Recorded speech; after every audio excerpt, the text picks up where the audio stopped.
Welcome to MICA. I'm Ellen Lupton, MICA's Betty Cook and William O. Steinmetz Design Chair. We are delighted to host this year's William O. Steinmetz Designer in Residence, the amazing Lucille Tenazas.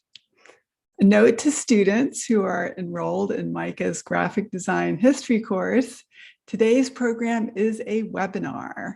We can communicate the same as ever in the chat. And you have a special challenge question, graphic design history students, to write an original question for our guest speaker. And you've received a special link for doing that. And I see lots of your questions already coming in, which is fantastic. To members of the public, please post your questions to the Q&A. And please activate closed captions if that's helpful for your experience. The William O. Steinmetz Designer in Residence lecture series was established in 2009 by design legend Betty Cook in honor of her husband, Bill Steinmetz. When Bill was a student at MICA in the 1940s, he met an intense young sculptor and designer named Betty Cook. Bill and Betty worked as designers for Baltimore's most progressive clients, and they created a design shop, the Store Limited. Bill became a teacher and board member at MICA and a great friend to our college who is very much missed. Today, before we begin the main program, we have something very special to share with you. Victoria Pass, professor of design history at MICA, has created a 6-minute presentation about the extraordinary work and career of Betty Cook. And since this is design history, let's look at some amazing design history. Right now, welcome, Vicki. Hi, I'm Victoria Pass, a fashion design historian from the MICA Art History Department, and it's my great pleasure to introduce you to one of our most iconic and illustrious alumni, Betty Cook. Cook was a pioneer of what we now call the mid-century modern aesthetic, most famously producing stunning jewelry. She and her husband William Steinmetz ran the design consultancy Cook and Steinmetz and started Baltimore's legendary The Store Limited to sell Cook's work alongside other modern design. Their work helped to shape the design landscape not only of Baltimore, but also of the United States, and their story begins right here at MICA. Betty Cook was born in 1924 and raised in Baltimore. She was a student at MICA during World War II, an unusual time since there were 75 women enrolled and only one man. She graduated in 1946, and the next year, 23-year-old Betty made a bold decision for the time to move out on her own. She bought an 1830s townhouse at 903 Tyson Street, and starting out with their brother's toolkit from shop class, she set to work fixing it up. In 1949, she told the son, "I can work undisturbed and without disturbing anyone else until 3 a.m. if the inclination moves me." Betty turned her new home into a studio and store simply called Shop. At the time, Tyson Street was a vital bohemian community. Eddie Rosenfeld was one of the first artists to move to the neighborhood at the end of World War II. Within 3 years, 19 houses on the block were being bought and renovated, and the local and national press were paying attention, calling it the most charming block in Baltimore. With a location near Antique Row and a nice bakery, Cook had regular traffic to her store. Her eye-catching house was chartreuse with a red door. She designed a table to accommodate traffic patterns in the small space by putting a piece of paper on the floor and using the space where no one had walked as the shape of the tabletop.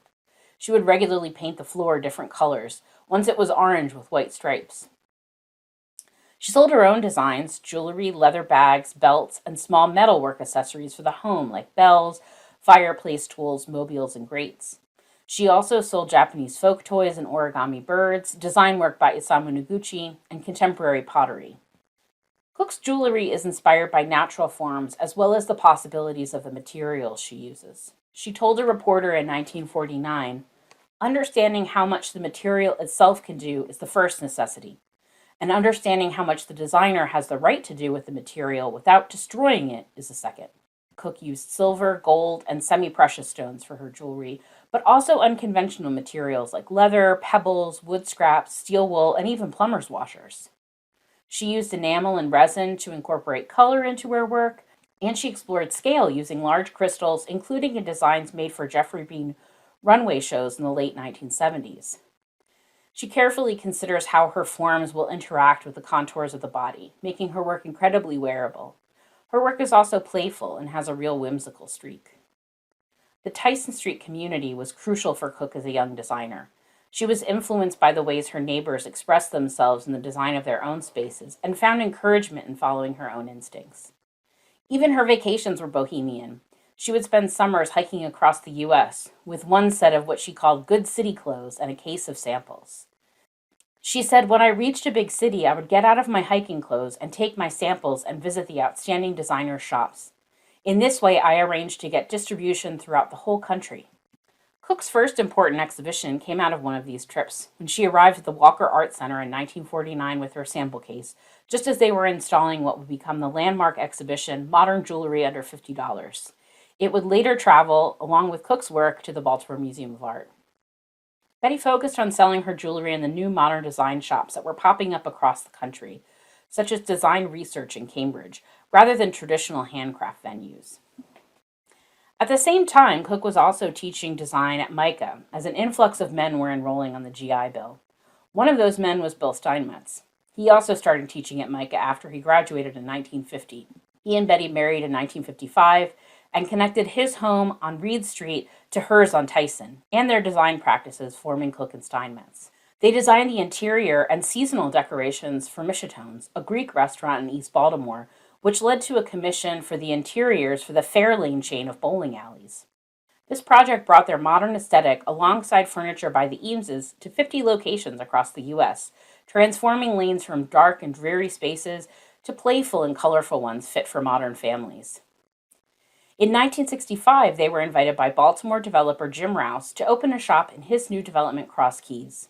Jim had been a customer at the Tyson Street shop and had regularly worked with Cook and Steinmetz on a number of projects over the years, including wayfinding for the Mondawmin Mall parking lot, one of Rouse's first big developments.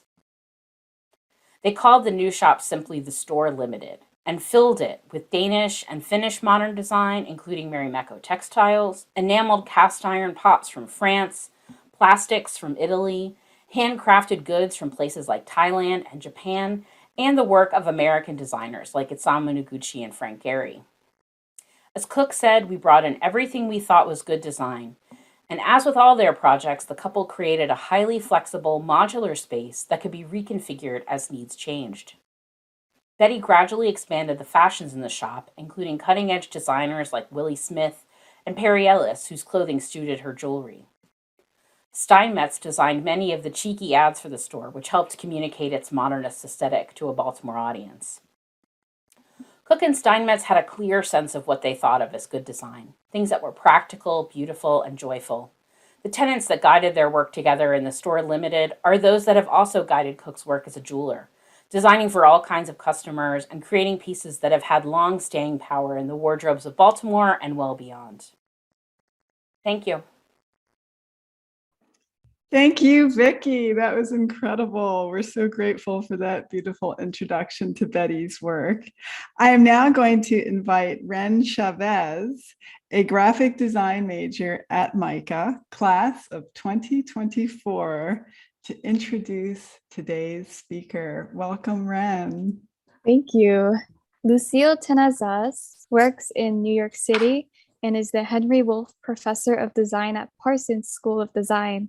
She received Cooper Hewitt's National Design Award for Communication Design and the IGA Medal for her lifetime contribution to design practice and outstanding leadership in design education. In a career spanning 30 years, she has designed visually innovative typography, branding, posters, and publications. She studied at California College of an MFA in design from Cranbrook Academy of Art. Originally from Manila, Philippines, she has taught and practiced in the United States since 1979.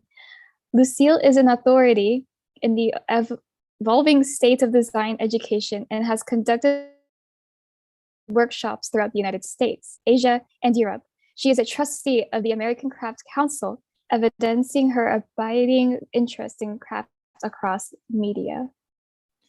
Thank you, Ren, and welcome, Lucille. We're so glad to have you here. Thank you. Hello, everybody. Looks like there's 122 people in the audience. Thank you, Ren, for the introduction. And thank you, Ellen, for inviting me to be the William and, let me see here, I want to make sure I got the name right, the Betty Cook and William Steinmetz designer in residence for this year. And I really am looking forward to the start of this academic relationship that commences with this lecture and then will continue on with a workshop next week. So anyway, I will share my screen and I will begin. See here.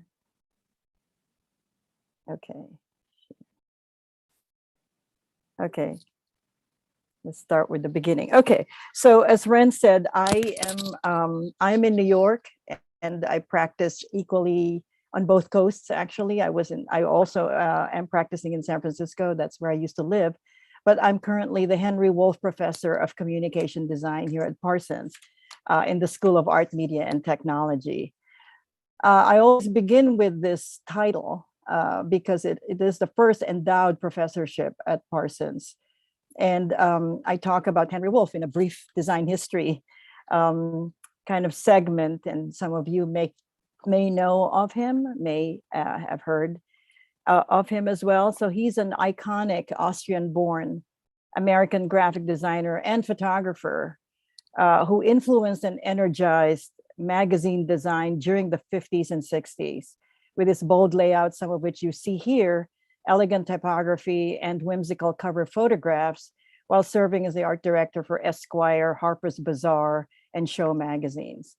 I point this out because we no longer see this kind of witty cover approaches to our magazines and publications. Most of the time, I think we see celebrities and it's mostly faces without this sort of heavily thought conceptual approaches.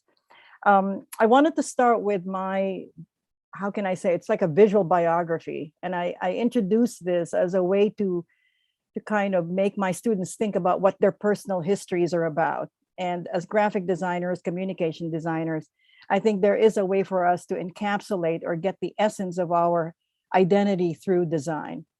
I look at this as a kind of symbol because the Philippines, as many of you may know, was under Spanish rule for 300 years, from 1521 up to 1898, when the Americans came at the turn of the 21st century.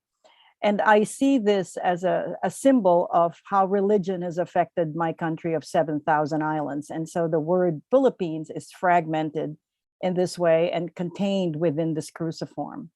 So further, you could look at this as sort of a list of statistics and data about my country, which is in Southeast Asia. It's the only Catholic country in Southeast Asia. It's made up of over 7,000 islands. And these numbers tell you a little bit of what my culture is defined by. And I thought another extension of my biography is to describe and give you a kind of a description or history of my name, Tenazas. So Tenazas is my name. It's not my married name. It's my real name. And it's a Spanish word meaning tongs or pincers. It's interesting because these are the pincers we're talking about. We're not talking about these lightweight pincers. It's these heavy industrial type pincers that blacksmiths use. And in fact, my father told me that one of our ancestors was a blacksmith. And during the Spanish colonial period, when they were looking to create a census, ostensibly to generate taxes, some of these Spanish officials were going around different towns and assigning last names or surnames to Filipinos who did not have last names. And as is typical, they mostly were given names associated with their trade, and hence Tenazas. And it's also where the word tenacity comes from, which is, you know what it means. Anyway, many years ago, I was on a jury in Spain, and I was looking at the criteria for the competition, and my laptop automatically made this translation, and it was really funny that it said Lucille Tongs right away in automatic translation, and it says Tongs is the design director, etc. I mean, you can see it here. So I saved this because I realized that is what my name is about. So to continue on to this personal narrative in a kind of visual story, I talk about why I am named the way I am. You know, aside from the history of my last name, Tenazas, my parents are here, Lamberta and Lozada and Audines. My father was a civil engineer, and my mother was a history teacher. And at the time when I didn't know this, but my father, being the sort of analytical person that he was, had this system in mind that he wanted his children to be named with an initial letter L after my mother and letter A after him. And I didn't know this until until I was 13 years old, and my sister Lynette, the youngest one, was born in 1966. And my father approached the older children, Lynn Marie, me, my brother, Dennis, Alberto, and he said, you need to help me come up with a name for your sister, but on two conditions. It has to be with 7 letters and beginning with L, because she's a girl. And so I didn't know this at the time, and we were just trying, like, flabbergasted. And I think as later on, years and years later, actually, I realized the system that my father had established really was inconsistent with his sort of symmetrical analytical mind, that the last name Tenazas had 7 letters. And so he wanted the first letters as well to be symmetrical, with the first names to have 7 letters. And so, as you can see here, we are, comes from a symmetrical family. There are 3 boys and 3 girls. But what's interesting, which is of course never really planned, the first 3 are right-handed and the last 3 are left-handed, except when my sister Lynette was showing a predisposition to use her left hand. At that point, my father had had enough of lefty children. He said, enough of these lefties. And so he would force my sister to use her right hand. So she is in fact ambidextrous. So she's one of those gifted ones who could do things with both her hands. So the initial disappointment that my father had has been an advantage for her. So in a timeline, to encapsulate my life in a very kind of like shortened way, I designed this as a way to make me understand what were the highlights of the cities that I had lived in, and what they meant to me. And so, obviously I was born in the Philippines, and as was mentioned earlier, and then my first trip to the United States was in 1979 to go to graduate school, and initially found myself in San Francisco, then moved on to Cranbrook in Michigan a year later, or 6 months later. And I think the most obvious kind of trajectory for any young designer, to this date even, that they want to be in New York, that there's something about New York that is a magnet for young people. And perhaps it's because we have a lot of energy and we'll have a lot of patience to live in a city that pushes you over the edge. And that's what I tell my students, even now. If they ask me, should I go to New York? Should I go to California? And I just tell them, you just have to go to a city that pushes you over the edge, because it will teach you things about yourself. So after working in New York for 3 years, I was asked to return, was offered a teaching position in San Francisco, and that was in '85. And then after 20 years, my husband and 2 sons moved to Rome for a year, as my husband was selected as one of the fellows of the American Academy in Rome. I bring this out because I think it's important for a visual person to live in a place that is considered perhaps more ancient than contemporary. When people think of design in Italy, they think of Milan, because that's where modern design is. But I think for myself, I thought being in Rome was quite a revelation, and that ancient civilizations, ancient eras coexist with contemporary life and contemporary periods in a kind of seamless way. And because you do a lot of walking, same in a city like New York, you really understand the fiber of the city. So that's, for me, kind of a, one of those things that continues on. It's like looking at, developing a sort of sense of a closer observation.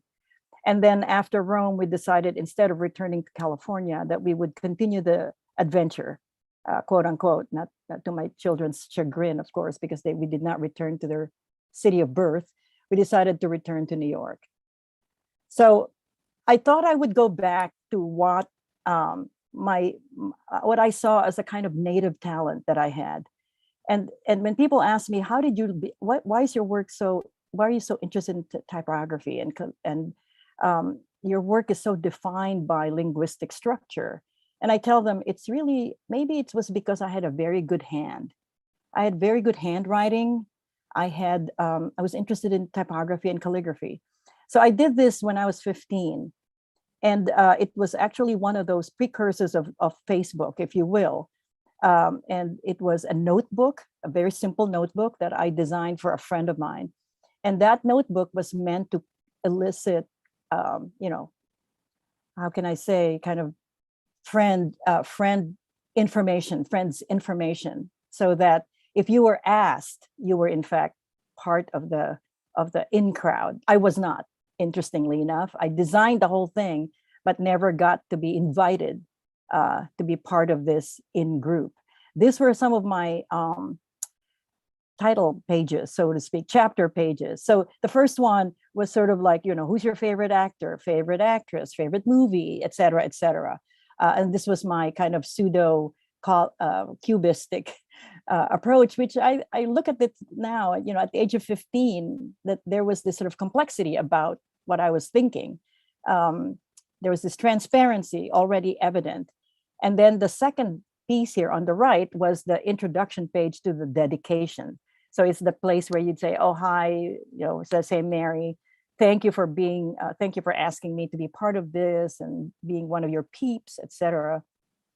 And so this was the typical page for these comments. Hello, nice to know you, etc. And I look back on this and I realized, you have two pages, and you could very well have made this up or divided this up into 4 panels, or split it in the middle horizontally, but I decided to do it diagonally. So what was I thinking? That somehow a sense of organization did not have to conform to conventional structure. And so I look back on this thinking, something about my sense of organization was becoming evident even early on. And then when we were in Rome, I think, as I said, I returned to my sense of calligraphy, that this hand that I trust has always been with me. And even as technology is pervasive and we're using our laptops and computers, etc., I love to see what my hand can do, that it is not something I have lost years and years later.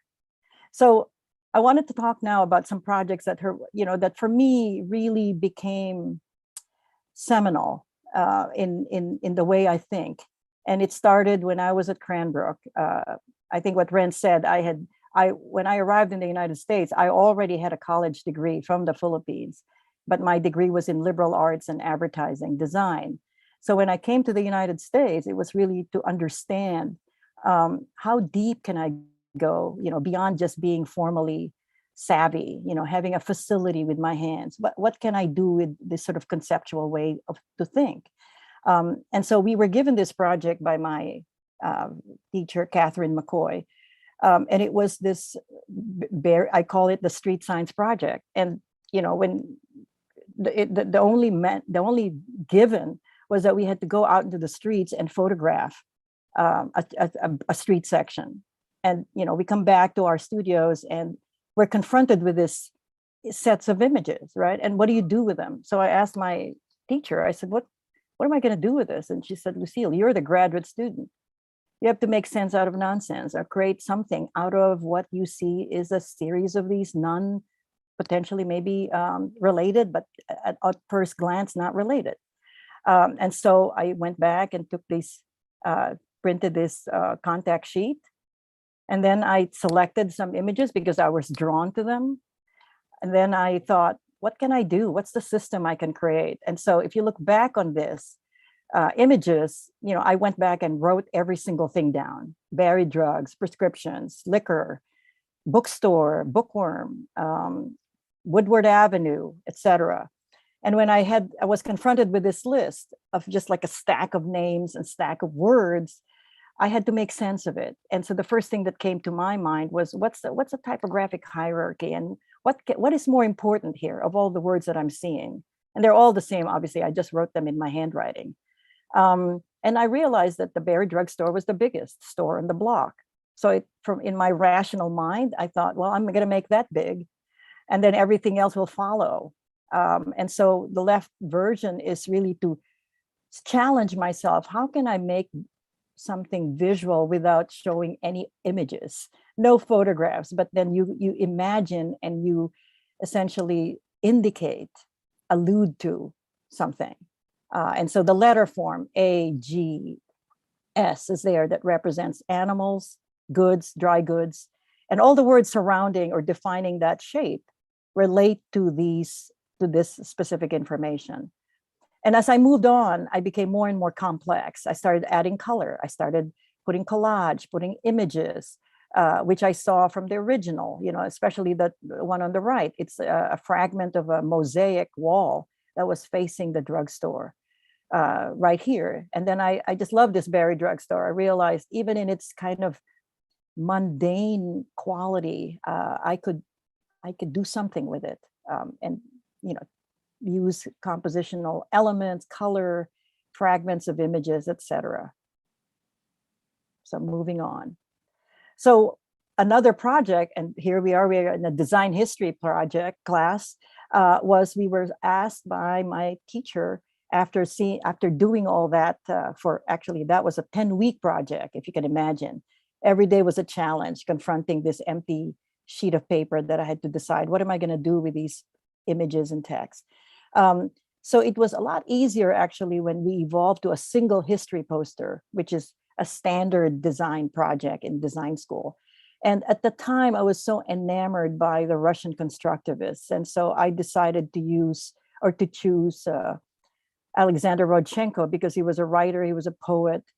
And I was really interested in how he used words and language. And so this is an example of really consolidating what he did in text and images: his logo, the uniform that he designed, the photographs that he took, covers of books or magazines that he did, which is on the lower left, furniture that he designed, and to make them all cohesive with that kind of arrow shape, which is so emblematic of a lot of Russian constructivism, was something that was very challenging for me. But I realized after that experiment of working on those street signs, this was a lot easier. So as I've mentioned earlier, I'm now teaching at Parsons, where the buildings are vertical. We all wait at the elevator to make sure that and we try to get in before the rush hour, after a rush hour, and compare that with the institution I was connected with in San Francisco, which is the California College of the Arts, formerly California College of Arts and Crafts, where I was for 20 years. And the two campuses can not be any different, because the CCA campus is a kind of former bus depot, a Greyhound bus depot. So it spans 2 blocks back to back, and so we would sprint to our classrooms, run horizontally, and then compare that with the vertical structure of New York City. So I'm very grateful that I have an opportunity to also be engaged with another academic institution after 20 years in one, and hopefully, at Parsons since 2008, getting to that point also of being connected with the students and education. So now I'd like to talk about some of my student projects, because I'm interested in what I said earlier about this idea of authorship. And probably, the initial slides there of showing you my work and my visual autobiography is an indication of that it's important for me to have my students also be conscious of what they're about, who they are, where they come from, etc., and use that as a filter of the way they to the way they design.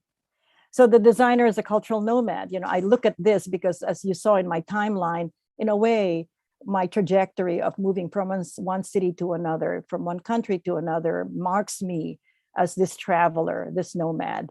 And so that idea is, you know, I have translated in projects for my students, because I feel that it is a way for them to understand the place that they're in, the context that they're in, and see themselves within that context. So one of the projects I've given is this sort of observational project that culminates in a design project where we begin in Union Square, for example, in this case, and I give students a Cartesian or a cardinal direction. So I tell them one student goes north up to 23rd Street, one person goes west up to the West Side Highway, one east up to the East Village, First Avenue South.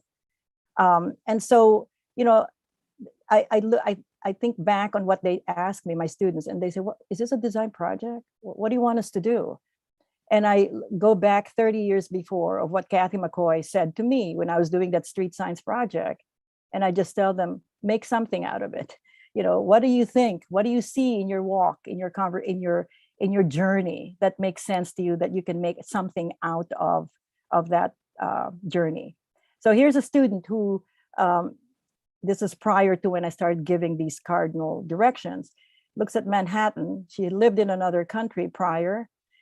And so she decided that every day she would walk a letter form.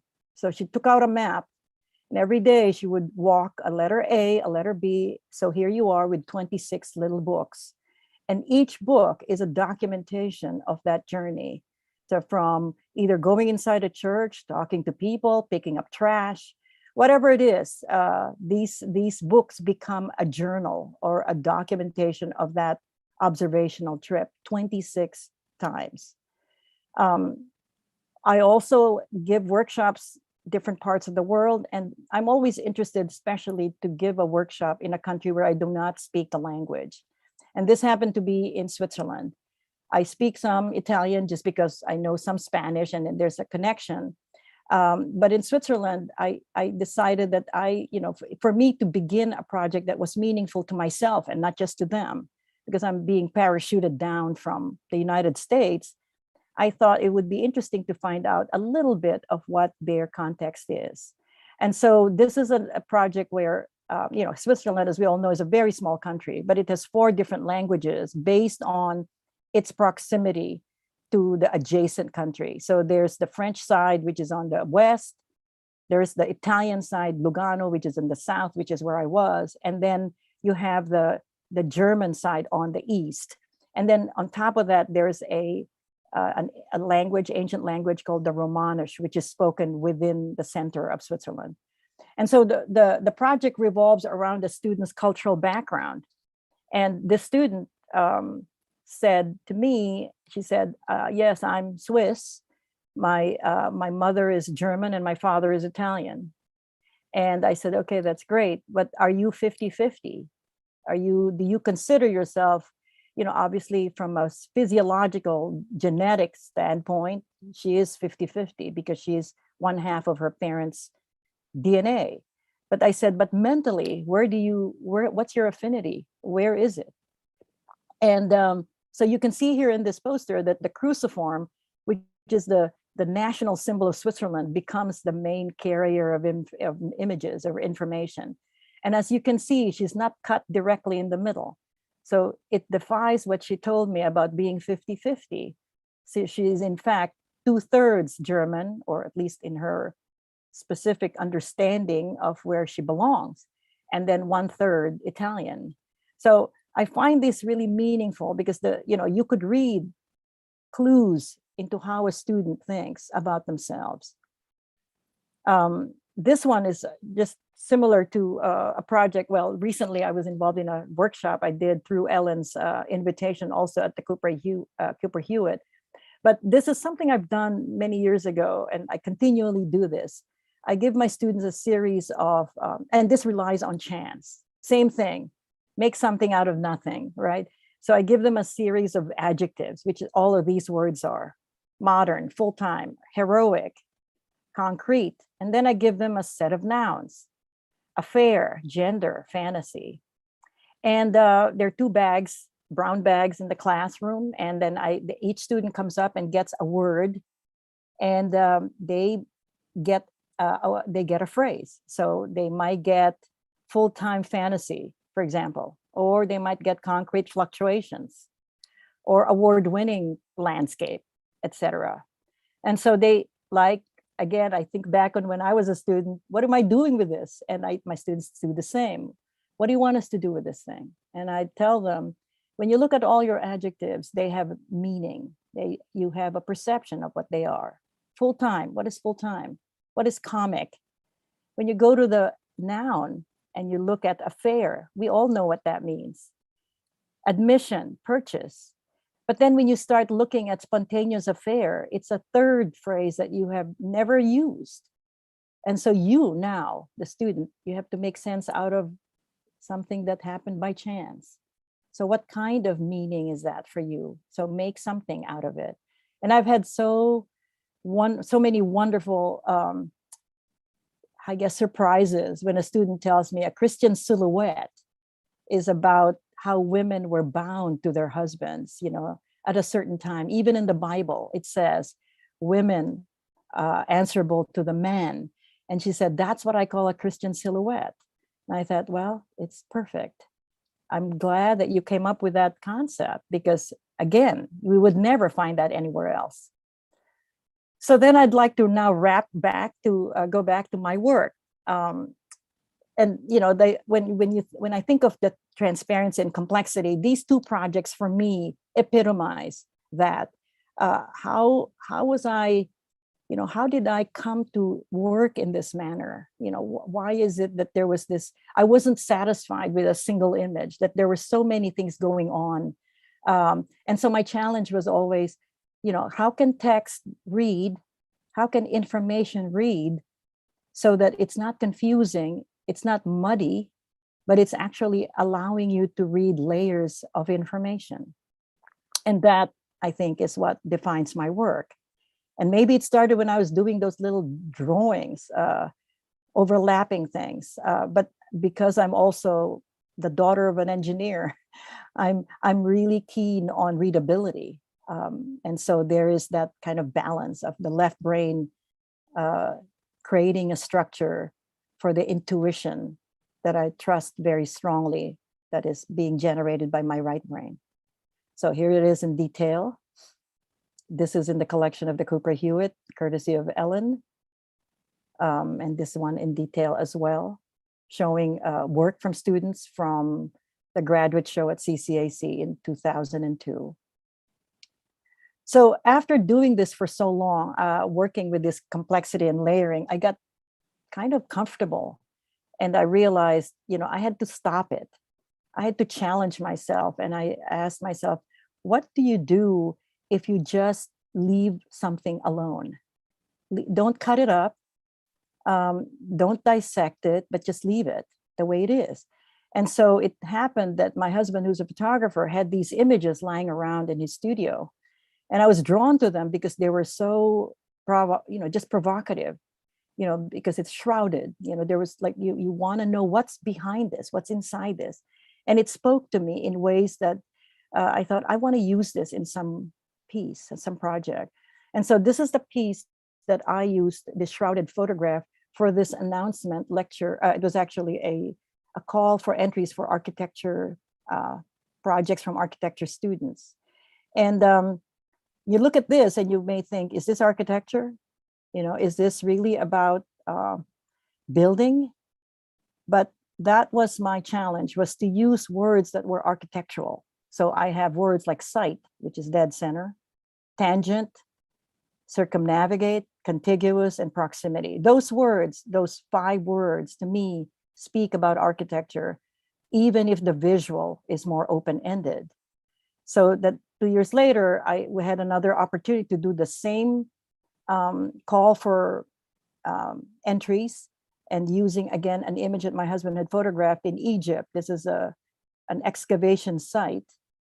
And I look back on that first shot, that first image of what architecture was. And in this case, this was about architecture that is absent, that it is implied and it's not there.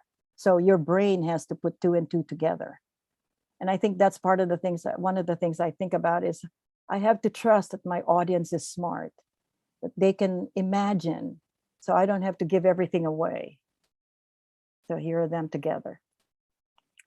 Likewise with this, it's letting the image be part of the typography. This is a cover for a book I did on the fiber program at Cranbrook, spanning 40 years. I'm going to talk about this briefly, just a series of similarly kind of complex visuals with typography. This is for SFMA and on their lecture series, and where they invite different architects, speakers for their events. And the challenge for me has always been not to highlight any one architect and not to privilege anyone, but essentially get the ethos that ties them all together. And so you see them all here, except this one obviously has an image, but it's not like a recognizable image. In fact, it just feels like it's just a hallway or a balcony or a deck.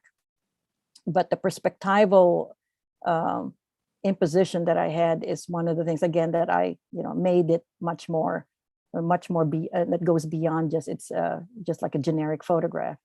Likewise with this. So talking about collage, I'm back to it. I go back and forth. This was a recruitment poster I did for Parsons, actually, specifically in this one school called the School of Constructed Environments. And it consists of 4 programs: product design, lighting, architecture, and interior design. And the challenge here was to make the poster be appealing to potential students and to make a kind of visual structure of work from students as well as faculty. And so I consider this side as the kind of informational side, and then this side, the other side, as the kind of poetic side. So it's the School of Constructed Environments. And so when you put them together, and it's also on paper that's translucent, and so you could let it hang against a window and you'd see the ghost of the back, that's just a sort of silhouette and outline. And I actually, when people ask me what's this, which is front and which is back, and I cannot define which is front and which is back. I just consider it as equal, that they're different, but they're equally compelling for different reasons. And that the first side on the left, it tells you all the information, it has the website, etc. And then the right, it draws you in to understand what is this program about? What is the essence of this program? And am I the right fit for this program? So I'm going to close with talking about, Maria Lai. And she's an Italian artist, Sardinian artist who lived in her 90s. And I chanced upon her work in one of my trips to Rome. And the reason I bring this up is that I look at her work and I try to as an continually evolving designer, I think, where's my work going to go? You've seen quite a range of work now that I've shown you over the last, 30, 40 minutes. I saw her work back in 2014, and I realized her work was about typography, but it was asemic, meaning it doesn't mean anything. It has no content. It has no semantic content. And so what it generated for me was that it was open to interpretation. So I'll show you some artists who are working in this mode. This is Mirta Dermisage, who is a Argentinian artist. But you look at this, and you're being designers, we look at the one on the left, and it's like a magazine or newspaper structure. But then what does it really mean? It's about form, but also it's about invention, because I think you're free to invent what it means. And this is Maria Lai's work. She uses threads like this, which is that when I saw this the first time, I just thought, what does it mean to have to painstakingly sew these pages? and let the threads emanate from them as if they were like they had another story to tell, like this. So for me, I think, I don't know where my work will go, but the reason I bring this up is that I think I'm continually thinking and evolving as a designer. When I graduated from Cranbrook, that was in 1982. It's now 2022. So I've been a designer for 40 years, almost over 40 years. If you count the years I've been in the Philippines. So for you all, you as students, some of you are poised to graduate. You graduate in 2022, and in 2062, you would have been a designer for 40 years. And that's what I hope you will do, that you, even as I'll be dead, obviously, but you will still be designing. But like what? What will you be designing? Because obviously in 1982, we didn't have laptops, we didn't have smartphones, we didn't have computers. We just had to make them by hand. And so being relevant is so important, that 40 years from now, you would still consider yourselves designers, and you are still around to be doing the work that you love to do. And so these two characteristics, these two qualities for me are so important to a profession and a discipline that is a continually moving target. It will always be moving. We will not have technology in 10 years. Maybe it's technology of a different kind. So here we are. This is where we're at. This is an artist named Leo Bolin, who's a Chinese artist, and he's known as the Invisible Man. So he essentially paints the backgrounds and on himself, so he disappears. This is what we have become. We have been moored to technology. We're attached to technology. We cannot not touch our smartphones. But then I think of, this, for example. I saw this many years ago from a friend of mine who was embroidering, and she had a book that, and I saw this like diagram or finished. And so I looked at the front and back, if you will. The front, which to me looked pixelated, like the bird embroidery on the right. And then I saw the back, and I thought, this is what I am about. I like process. I like messiness. I like this sort of I like seeing both sides. And so what I would like to leave with you is what Catherine McCoy told us, that you never lose sight of you as a human being, that you as a person, as a designer, will always be connected with your hand and your body. Because if you design like machines, you'll be replaced by machines. Because it is not the digital, but the intuitive, and not the measurable, but the poetic, not the mechanical, but the sensual that humanizes design. So I leave you with that, and I will stop my share. Thank you so much. That was really beautiful. And we're going to finish up the afternoon with some questions. You have amazing questions from our students at MICA. Let's see what they have. I've chosen a few.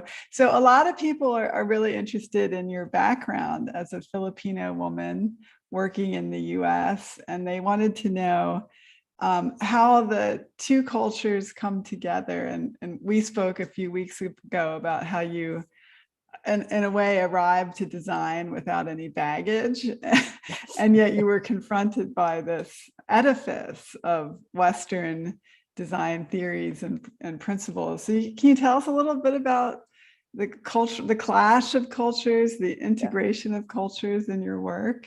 Well, I wouldn't consider it a clash. I think because because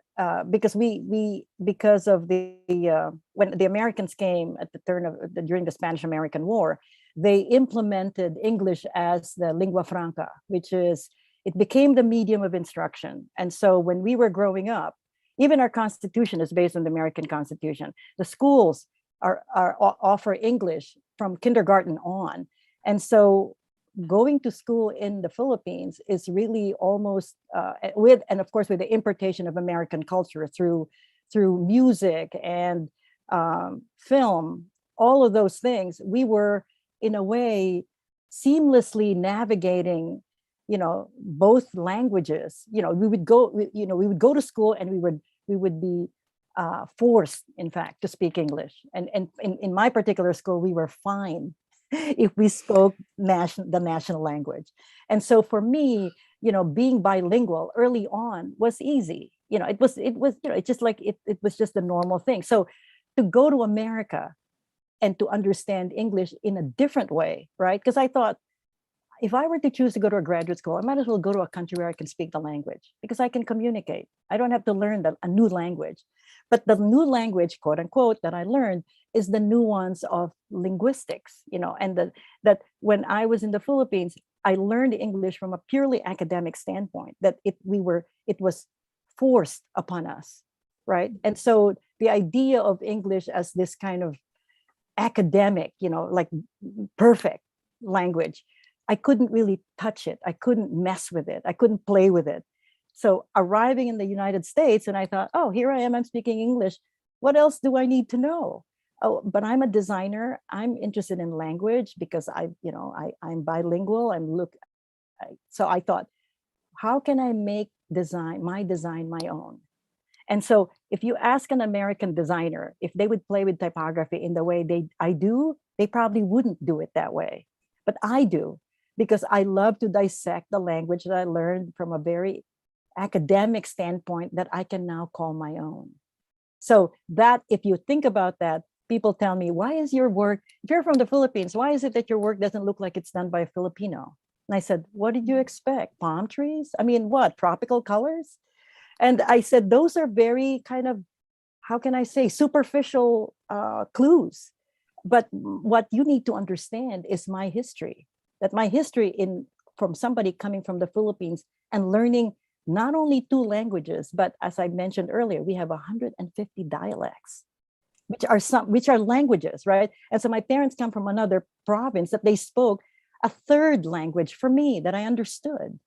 So to be clued in on that and be, the nuance of language from a meta standpoint is what I appreciate. So it was totally easy for me to play with typography because of that background. That's great. Thank you. And then we have a question about what do you think is the most significant change in the world of design over the course of your career? Okay, the most significant change is that because a lot of the work happening now is not documented in a kind of, how can I say, in an artifact. Let's put it that way. I have books everywhere here. If you can take a look at my Oh, yeah. bookcase, here we are. Okay, I have books that I have read many years ago that I put in front of me because they were inspiring. But how do I do that now? How can I, if somebody tells me, oh, have you seen the work of so-and-so, right? Who is a designer now? I said, okay, I'm assuming their work is digital, right? And, oh yeah, it's motion and this and that. So let me take a look at it. So give me the link, right? So I have to look at the link. Okay. So the difference is that, I don't have the immediacy of looking at this thing in real life. And that stack of information, that the memory of those artifacts are so present in my mind that I look back on those things. I even remember, like in the kind of system of the way I organize my books here, I know exactly where things are. But do I know where I have to find like the link for something I saw like yesterday? I don't think so.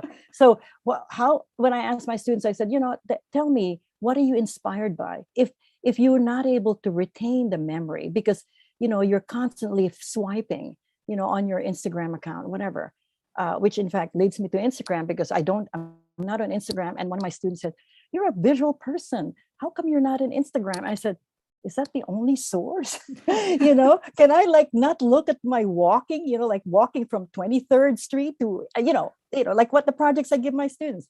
I said, well, I trust that. I trust that I can see things beyond the surface. So to encapsulate an answer to that question, I think what is lost is the capacity to remember what inspired you, because those things are cumulative, that you, in the same way that I write notes, I write notes on pieces of paper, because the more I put pen to paper, it will always stay with me. I mean, I also use my notes, on my laptop, but it's not the same because, Yeah, my the notebooks, physical anchor. it's the physical, exactly.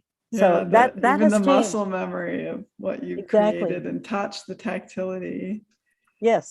We have another question that's quite interesting about the duality of science and art and craft and design in your work. Mhm. And could you speak a little bit about that, how those come together or speak to each other? Yeah, I think it does emanate when I showed that diagram of my father's naming system, that system uh, is something that was somehow ingrained in me, but I had no idea. I didn't know it until I started to, in hindsight, understand. Oh, 7 and 7. What was my father thinking? But then I thought that's very scientific. That's very rational.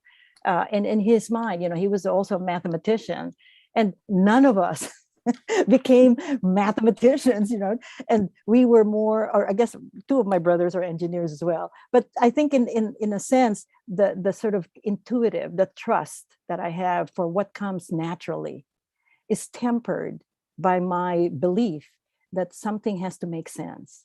So I think design is that field that is really the marriage of science and art, is the marriage of intuition to trust what is comes naturally to you. But then I look back on what I've done and I said, somehow it just is second nature. It has to make sense. It has to have some rational, kind of meaning beyond just like, oh, it looks great. It's not enough. So discipline is so important in work. And the marriage of that is really what I try to achieve in my work. And I can see you impart that to your students too, Yes. that mix of discipline and openness, right? Yes. I'm going to ask one more question. Out of all these amazing places where you've lived and worked, which one inspires you the most? For many reasons, I think, as I said in that timeline, New York, because it is the Holy Grail. You need to be, as I said, you need to be in a place that pushes you over the edge because you are just one of thousands of designers, right? How do you stand out? And when I was showing my portfolio in 1982 and going around New York City in my big portfolio, not a laptop, no links on that one. I was walking around with my giant portfolio and had to, kind of warm my feet in the lobbies of buildings, right? So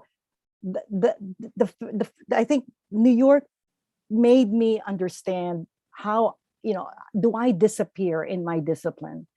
What is my contribution to this field? And how is my work different? Because when I was showing my work, I was not getting any job offers. And people were asking me at the time, some of your students are in graduate school, right? They asked me, I'm an art director of this big agency. I don't have a graduate degree. Why do you think it's important? And I just look at them and I'm thinking, you're asking me to justify my education? I'm like, well, how do I have to say, oh, graduate school was great. But, they're looking at my work and they said, I don't understand this. I mean, just think of me showing those street science projects. Do you think I'm going to get a job with that? I don't think so. Right. But you did. But I did eventually. But it's one of those things that somebody had to look beyond. They had to meet me. They had to talk to me. Okay, so that's what New York gave me as a young designer. And then being in San Francisco, it was like being in New York after being in San Francisco after New York was kind of like, oh, thank God, now I can just like relax a little bit.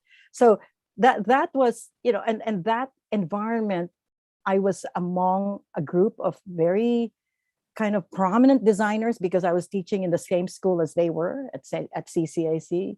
And so I was able to propel my work, and that was the start of my role as an educator. So if you think about what did each city do, I cannot knock one over the other. And I said in Rome, same thing. What was that about? Rome, we're just there for a year. But a year in real time is magnified. It becomes exponential because every day, just think of standing in front of the, Trajan's column, right? I'm standing there and I'm thinking, this is the start of typography. I can even touch it.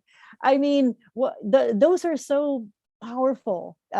So, 10 minutes standing there, a few minutes, but then it goes back to my like historical bank of memory. So every city, I think what I can tell the person who asked that question is to get the best out of each one. And you have to be porous and hospitable to every city that you go to because it has something for you. And I always think I was meant to be here. I don't tell myself, oh, I'm sad, I'm like lonely in the city. Or, I find ways to make my life, pleasurable. Anywhere, that's a beautiful message. Everywhere I You. go. I mean, I didn't have a lot of money when I started in New York. My salary was $17,000 a year. Think about that. That. How much are students getting hired now for? And I thought, okay, even using the subways, I had to count my pennies or my dimes or whatever. So I had to like go in. Thank God the Met was like still at the time, pay as you wish, right? So you could go and be inspired. That's beautiful. Well, thank you, Lucille and Betty and Ren. And special thanks to the huge team at MICA who made this event possible, including Brockett Horn, MICA's advancement team, our special events team, strategic communications, human being productions, AIGA Baltimore, and all our colleagues in graphic design. Best wishes to all of you. Students in graphic design history, thank you for the really great questions. I'm glad we got to pick out a few of them to share. We will see you next week with Lucille at noon for an amazing workshop where you can explore these ideas with her. So thank you, Lucille. We'll see you next week. Thank you. And also, if there is a way for me to get some of those questions, I'd like to contemplate them. I would love to share them as well as the chat. That would be great. Yes, thank you. Thanks, everyone. We really appreciate your being here.